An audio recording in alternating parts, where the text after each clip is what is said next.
สบายดีพี่น้องเนาะอาลีจะมาปักคืนให้ทุกคนได้เบิ่งนำกัน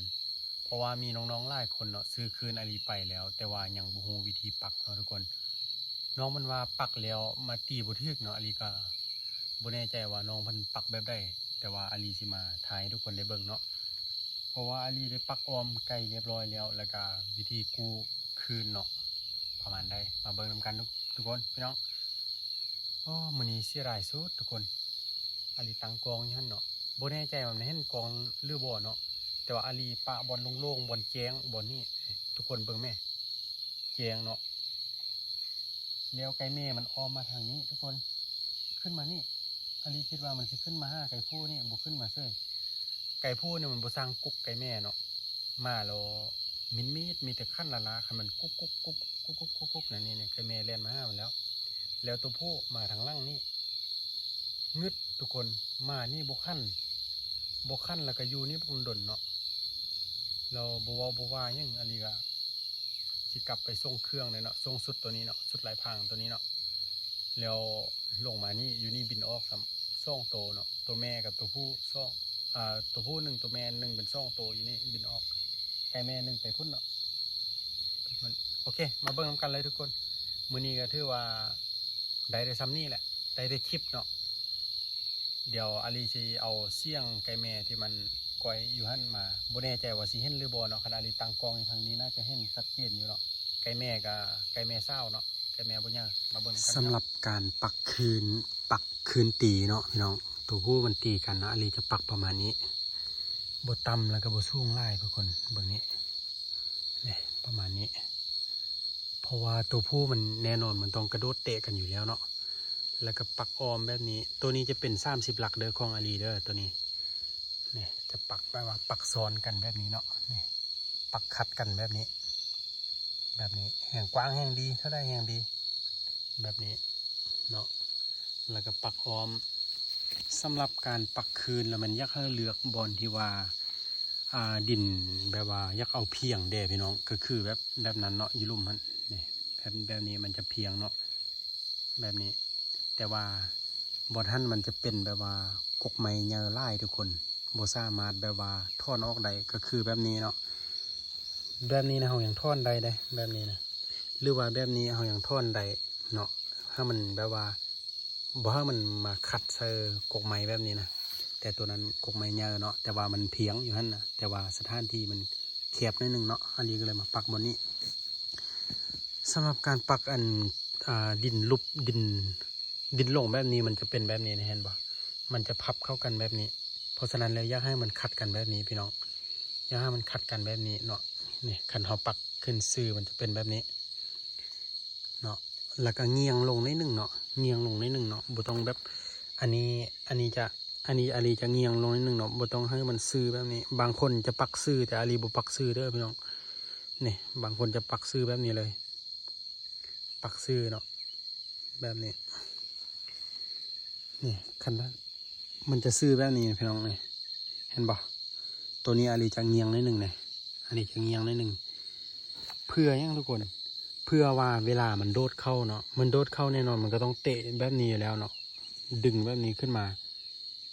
แล้ววันนี้เวลามันเข้ามาในแบบนี้สมมติว่าไก่เฮาอีเตะคืนเนาะอีเตะไก่ปลาคืนนะแล้วมันก็ต้องถ้อยเนาะถ้อยแน่นอนมันเงียงลงนิดนึงถ้ามันเยียบเนาะนี่มันมีสิทธิ์ทึกทั้งซ่องอันนะทั้งซ่องเบืองเลยนะทุกคนเนาะเข้ากระทึกออกกระทึกเบิ้งคลิปเก่าๆอาลีกับฮูแล้วเห็นละเลียนเซอร์บัดเดียวมันติดเลยสินะเนี่ยมันจะเงียงแบบนี้นิดนึงเนาะมันจะเงียงแบบนี้นิดนึงแต่อันนี้เบิ้งเนี่ยมันจะซื่อเนาะแต่ว่าตัวนี้มันจะซื่อเลยทุกคนมันจะซื่อแต่บ่แน่ใจว่าเข้าปักซื่อแบบนี้มันเวลามันเข้ามามันทึกเลยบอหรือว่าแนวได้เนาะอาลีก็บ่เคยปักแต่ว่าแบบนี้เนาะอันนี้ปักแบบนี้ปักออมไก่บางคนก็ถามว่าเราต้องปักแบบว่าไก่บ่หรือว่าปักแบบว่า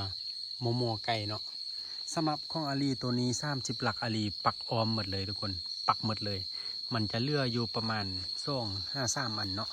ถ้าอาลีปักกวางประมาณนี้เนี่ย1-2-3ติดกันอยู่นี่เลยเนี่ยเห็นบ่มันจะขัดกันแบบกวางนะประมาณนี้ได้ทุกคนประมาณนี้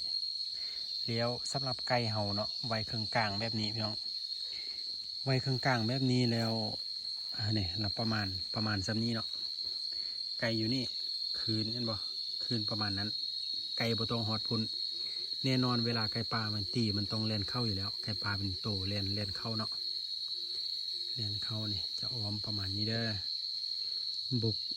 สำหรับผู้ใดที่มี15หรือว่า25หลักทุกคน15หรือ25หลักยักห้าแบบว่ากกไม้เยอะๆหรือว่ามีกกไม้ประมาณนี้ทุกคนกกไม้ยาวแบบนี้แห่งดีเนาะเอามาปักบนหั่นเนาะปักอ้อมมานี้ปักอ้อมมานี้จุหั่นแล้วไก่ต่อเอามาไว้เครื่องกลางหั่นแล้วฝากนี้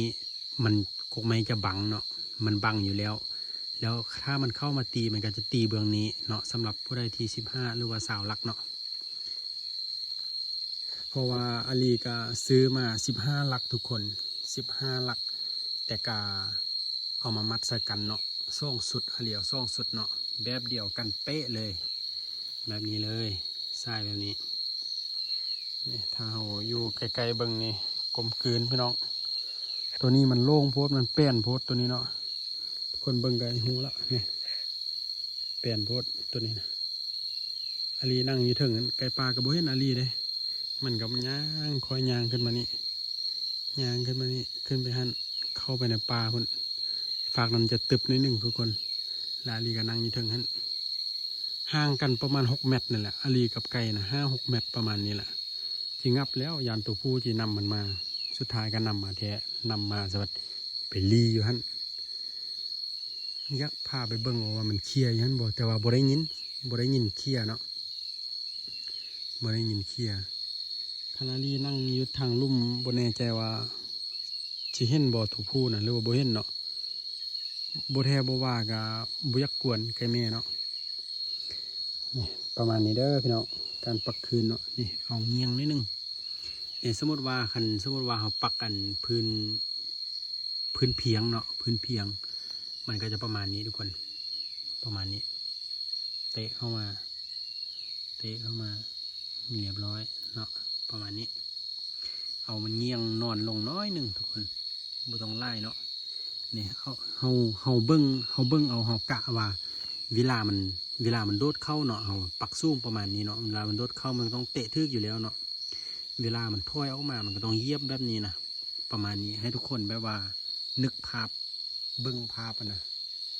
ประมาณนี้เด้อพี่น้องไก่ตัวกันประมาณนี้ที่จริงตัวนี้นะโอ้ตีปีกบักดังทุกคนแต่อันนี้ก็งึดเวลาเข้าป่าเรามันบ่อยากตีปีกนะมันยังย้านเนาะ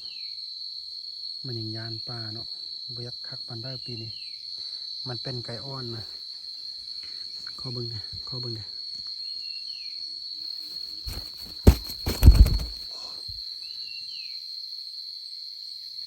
ไก่ปาก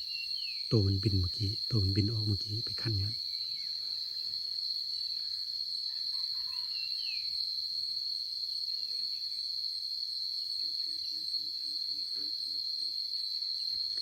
เสียดายขนาดพี่น้องถ้าลีปะอีกเติมนิดนึงนี่บูฟาวนี่เรียบร้อยแล้ว